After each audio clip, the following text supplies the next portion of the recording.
उत्तराखंड के घने जंगलों में स्थित एक छोटा सा गांव कुंजगढ़ हमेशा रहस्यमय कहानियों के लिए प्रसिद्ध रहा है। गांव में एक पुराना और सुनसान हवेलीनुमा घर था जिसे लोग कालिका कोठी कहते थे। ये कोठी वर्षों से खाली पड़ी थी और कहते थे कि यहां अमावस की रात कुछ ऐसा घटता है जो लोगों के होश उड़ा देता है। एक बार शहर से आए 4 दोस्त आदित्य, निशा, रोहन और प्रिया ने इस गांव की कहानी सुनी और रोमांच के लिए यहां जाने का फैसला किया। ये लोग साहसी थे और भूत प्रेत की कहानियों को पुरानी सोच कहकर मजाक उड़ाते थे। जब वे कोठी के पास पहुंचे, सूरज डूबने ही वाला था। कोठी के चारों ओर घने पेड़ और सूखे पत्तों की ढेरिया थी। जैसे ही उन्होंने अंदर कदम रखा, एक अजीब सी ठंडक उनके शरीर में दौड़ गई। कोठी में लकड़ी की पुरानी खिड़कियां थी जिनसे हल्की हवा के साथ सीटी जैसी आवाजें आ रही थी। दीवारों पर धुंधले चित्र और अजीबोगरीब आकृतियां बनी हुई थी। निशा ने एक दीवार पर बने चित्र को देखते हुए कहा, यहां पहले तांत्रिक अनुष्ठान हुए होंगे। देखो, ये आकृतियां अजीब हैं। आदित्य हंसते हुए बोला, तुम ज्यादा सोच रही हो। ये बस पुराने जमाने की कलाकारी है। जैसे ही वे आगे बढ़े, उन्होंने एक कमरे के अंदर एक पुराना झूला देखा। झूला धीरे धीरे हिल रहा था, जबकि वहां कोई हवा नहीं थी। प्रिया ने डरते हुए कहा, यह अपने आप कैसे हिल रहा है? रोहन ने इसे मजाक में लिया और झूले को रोकने के लिए हाथ बढ़ाया, लेकिन जैसे ही उसने झूले को छुआ, एक तेज चीख सुनाई दी, जैसे किसी ने दर्द में चिल्लाया हो। चारों ने उस चीख को सुना और उनके दिल की धड़कन तेज हो गई।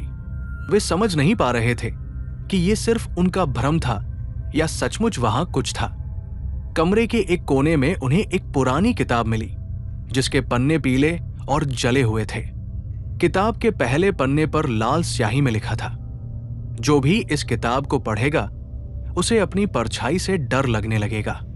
आदित्य ने मजाक में किताब खोलकर पढ़ना शुरू किया, लेकिन जैसे जैसे उसने पन्ने पलटे, कोठी के अंदर की ठंडक और बढ़ती गई। जैसे ही रात गहराई, चारों ने महसूस किया कि कोठी की खिड़कियां और दरवाजे खुद ब खुद खुलने और बंद होने लगे। हर कोने से अजीब फुसफुसाहटें सुनाई दे रही थी। निशा ने रोते हुए कहा, मुझे लगता है हमें यहां से चले जाना चाहिए। ये जगह सच में डरावनी है। लेकिन आदित्य ने उनकी बात अनसुनी कर दी और कहा, थोड़ी और रात रुकते हैं, सुबह तक सब ठीक हो जाएगा। आधी रात को प्रिया ने अपनी परछाई में कुछ अजीब देखा। वो उसकी हर हरकत को दोहराने के बजाय उसे अलग अलग तरीके से देखने लगी। परछाई ने अचानक उसकी ओर हाथ बढ़ाया और एक तेज आवाज में कहा, तुमने यहाँ आने की गलती की है, अब तुम वापस नहीं जा सकते। प्रिया को उसकी परछाई ने जकड़ लिया। वो चीखने की कोशिश कर रही थी, लेकिन उसकी आवाज जैसे गले में फंस गई। आदित्य, निशा और रोहन ने उसे बचाने की कोशिश की, लेकिन जैसे ही उन्होंने उसकी ओर कदम बढ़ाया, कोठी का फर्श अचानक हिलने लगा। वे तीनों गिर पड़े और एक दरवाजा अपने आप खुल गया। दरवाजे के पीछे एक लंबी अंधेरी सुरंग थी, जहां से ठंडी हवा के साथ किसी के रोने की आवाज आ रही थी। निशा ने कांपते हुए कहा, यह जगह हमें जिंदा नहीं छोड़ेगी, हमें तुरंत यहां से भागना चाहिए। लेकिन आदित्य ने उसे शांत रहने को कहा और सुरंग के अंदर झांकने लगा। जब वे सुरंग में घुसे, उन्होंने देखा कि दीवारों पर खून से हाथों के निशान बने हुए थे। सुरंग के अंदर जाते ही एक पुरानी लालटेन जल उठी, जो अपने आप उनकी दिशा में बढ़ रही थी। लालटेन की रोशनी में उन्होंने देखा कि सुरंग के अंत में एक अजीबोगरीब आकृति खड़ी थी। वो आकृति धीरे धीरे उनकी ओर बढ़ रही थी। आकृति के पास आते ही निशा अचानक गायब हो गई। उसकी चीखें सुरंग में गूंजती रहीं, लेकिन उसका कोई अतापता नहीं चला। आदित्य और रोहन ने उसे ढूंढने की कोशिश की, लेकिन उन्हें निशा की जगह सिर्फ एक पुराना पायल मिला, जिस पर लिखा था, जो यहां आएगा वो अपना सब कुछ यही छोड़ जाएगा। प्रिया ने अचानक से बदल कर कहा, मुझे सब कुछ पता था। मैंने तुम्हें यहां इसलिए लाया क्योंकि मैं इस कोठी का राज जानना चाहती थी, लेकिन मैंने नहीं सोचा था कि यह इतना खतरनाक होगा। आदित्य और रोहन ने गुस्से में उससे पूछा, तुमने हमें धोखा क्यों दिया? लेकिन प्रिया ने उनकी बात अनसुनी कर दी और आगे बढ़ने लगी। आदित्य और रोहन ने प्रिया का पीछा किया। सुरंग के अंत में एक बड़ा कमरा था जहां तांत्रिक अनुष्ठान का सामान फैला हुआ था। कमरे के बीचों बीच एक बड़ी मूर्ति थी जिसकी आंखें लाल और चमकदार थी। प्रिया ने मूर्ति के पास जाकर कुछ बड़बड़ाना शुरू किया। अचानक मूर्ति से एक तेज रोशनी निकली और प्रिया उसी में गायब हो गई।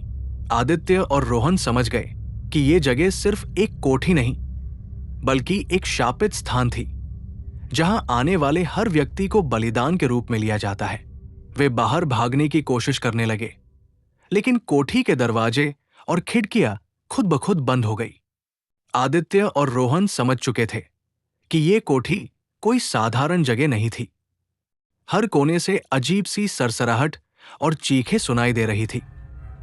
वे वापस लौटने के लिए सुरंग की ओर भागे, लेकिन सुरंग का रास्ता गायब हो चुका था।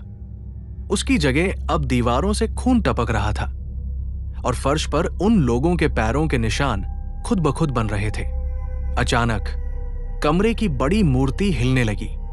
उसकी लाल आंखें और अधिक चमकने लगी और उसके होंठों से एक आवाज आई, तुमने मुझे जागृत किया है, अब तुम्हारी आत्माएं मेरी हैं। मूर्ति की आवाज इतनी भयावह थी कि आदित्य और रोहन के शरीर पत्थर जैसे जमे हुए लगने लगे। मूर्ति के चारों ओर से धुएं का बादल उठने लगा। उस धुएं में चेहरों की आकृतियां बनने लगीं, वे चेहरे जो उन सभी लोगों के थे जो पहले इस कोठी में आए थे और कभी वापस नहीं लौटे। आदित्य ने मुड़कर देखा कि प्रिया अब इंसान नहीं रही। उसका चेहरा सफेद और आंखें काली हो चुकी थी। वो अजीब सी आवाज में बोल रही थी, तुम सब यहां मरने के लिए आए हो। मैं अब इस कोठी का हिस्सा हूं। वो हवा में उठ गई और अंधेरे में गायब हो गई। रोहन ने फर्श पर पड़े कुछ पुराने कागजों को देखा। उन पर लिखा था, ये कोठी कालिका तांत्रिक की थी जिसने अमावस की रात 101 लोगों की बलि देकर अमरत्व की साधना की। उसकी आत्मा आज भी इस कोठी में भटकती है। जो भी यहां आता है उसकी आत्मा इस अनुष्ठान का हिस्सा बन जाती है। आदित्य और रोहन ने अपने सारे डर को किनारे रखकर कोठी से बाहर भागने की कोशिश की, लेकिन हर दरवाजा और खिड़की जैसे अदृश्य जंजीरों से बंद थी। आदित्य ने कहा, हमें इस तांत्रिक का कोई तरीका ढूंढना होगा जिससे वो हमें जाने दे। आखिरकार वे दोनों एक और गुप्त कमरे में पहुंचे। कमरे के बीच में एक बड़ा पत्थर का थान था जहां कालिका तांत्रिक की काली परछाई दिखाई दी। वो परछाई धीरे धीरे एक असली इंसान का रूप लेने लगी। उसके हाथों में एक चमचमाता खंजर था जो खून से सना हुआ था। तांत्रिक बोला, तुम्हारी बलि मेरे अधूरे अनुष्ठान को पूरा करेगी। रोहन ने अचानक पास पड़ी एक मशाल उठाई और तांत्रिक की ओर फेंकी। आग की लपटें तांत्रिक के चारों ओर फैल गई, लेकिन तांत्रिक सिर्फ हंसा और कहा, आग मुझे खत्म नहीं कर सकती। तुम सब मेरी मर्जी से यहां हो। तांत्रिक ने एक झटके में रोहन को अपनी जगह खींच लिया। रोहन चीखता रहा, लेकिन तांत्रिक ने उसका खून थान पर गिरा दिया। रोहन की आत्मा उसी धुएं में बदल गई जो मूर्ति के चारों ओर घूम रहा था। आदित्य कोठी से भागने के लिए हर संभव कोशिश करता रहा। आखिरकार उसे एक छोटी खिड़की मिली जो आधी खुली थी। जैसे ही वो खिड़की से बाहर कूदा, कोठी अचानक अदृश्य हो गई। आदित्य बच तो गया, लेकिन उसकी परछाई अब कभी स्थिर नहीं रहती। हर रात उसकी परछाई में रोहन, निशा और प्रिया के चेहरे दिखाई देते हैं, और जब अगली अमावस की रात आती है तो वो खिंचता हुआ वापस उसी कोठी की ओर खिंचा चला जाता है। आदित्य, जो कोठी से बाहर निकलने में कामयाब रहा, अब जंगल में अकेला था। लेकिन जंगल में घनी चुप्पी थी जो और भी डरावनी लग रही थी। कोठी से बचने के बावजूद उसने महसूस किया कि उसके शरीर पर एक अदृश्य बोझ था। हर दिशा में उसे सूखी टहनियों के टूटने और किसी के पैरों के घसीटने की आवाजें सुनाई दे रही थी। वो जितना जंगल से बाहर निकलने की कोशिश करता, उतना ही वो उसी जगह लौट आता। समय जैसे स्थिर हो गया था। उसे आसमान में चांद और तारे तक नहीं दिख रहे थे। हर दिशा में केवल अंधेरा और एक अजीब सी सिहरन थी। जंगल के बीच में उसे एक बूढ़ी औरत मिली। उसका चेहरा झुर्रियों से भरा हुआ था, लेकिन उसकी आंखें अजीब चमकती थी। उसने आदित्य से कहा, तुम बचने की कोशिश कर रहे हो, पर कोई भी इस जंगल से जिंदा नहीं निकलता। आदित्य ने हिम्मत जुटाकर पूछा, तुम कौन हो और मुझे कैसे बचा सकता हूं? वो औरत धीरे से मुस्कुराई और बोली, मैं वही हूं जो तुम्हें यहां तक लाया। तुमने मेरी कोठी के नियम तोड़े, अब तुम्हें इसकी कीमत चुकानी होगी। आदित्य को समझ आया कि ये औरत वही कालिका तांत्रिक की अनुयायी थी, जिसने इस जगह पर लोगों की आत्माओं को फंसाने का काम किया था।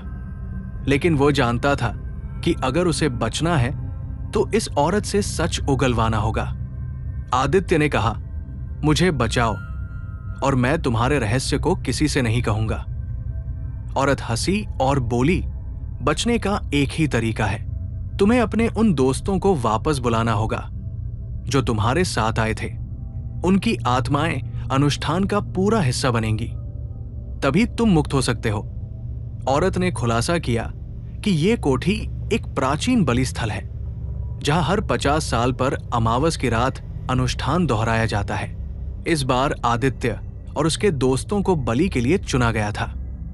औरत ने उसे चेतावनी दी, अगर तुमने समय रहते बलि नहीं दी तो ये कोठी तुम्हें खा जाएगी और तुम्हारी आत्मा हमेशा यही फंसी रहेगी। आदित्य ने महसूस किया कि उसके साथियों की आत्माएं अब भी जंगल में भटक रही थी। हर कोने से उसे प्रिया की हंसी और रोहन की चीखें सुनाई दे रही थी। निशा की परछाई कभी उसके पास आती तो कभी गायब हो जाती। आदित्य ने महसूस किया कि उसके साथियों की आत्माएं अब भी जंगल में भटक रही थी। हर कोने से उसे प्रिया की हंसी और रोहन की चीखें सुनाई दे रही थी। निशा की परछाई कभी उसके पास आती तो कभी गायब हो जाती। कोठी में लौटने पर आदित्य ने देखा कि वहां चारों ओर उसके दोस्तों की परछाइयां दीवारों पर नाच रही थी। तांत्रिक का चेहरा अब और भी डरावना हो चुका था। वो जोर जोर से मंत्र पढ़ रहा था। आदित्य ने हिम्मत जुटाकर कोठी के केंद्र में रखे खंजर को उठाया और उसे मूर्ति की लाल आंखों पर फेंक दिया। एक तेज आवाज के साथ मूर्ति में से आग की लपटें निकली और तांत्रिक ने चीखते हुए कहा, तुमने मेरी साधना को नष्ट कर दिया, लेकिन तुम इससे बच नहीं सकते। आग की लपटों में कोठी जलने लगी। आदित्य ने कोठी से भागने की कोशिश की, लेकिन बाहर जाने के रास्ते बंद हो गए। उसने अपने चारों ओर आग और अपने दोस्तों की आत्माओं को घूमते हुए देखा। अचानक सब कुछ शांत हो गया। आदित्य बेहोश होकर गिर पड़ा। जब वो उठा तो वो अपने घर में था, लेकिन उसके शरीर पर जले हुए निशान थे और उसकी परछाई अब भी अलग अलग रूप ले रही थी। अब आदित्य की जिंदगी में हर अमावस की रात वो जंगल और कोठी की ओर खिंचा चला जाता है। उसके अंदर का भय और उसके दोस्तों की आत्माएं उसे चैन से जीने नहीं देती। कुंजगढ़ की कालिका कोठी का रहस्य आज भी बना हुआ है। कहते हैं, जो भी वहां गया उसने अपनी आत्मा खो दी,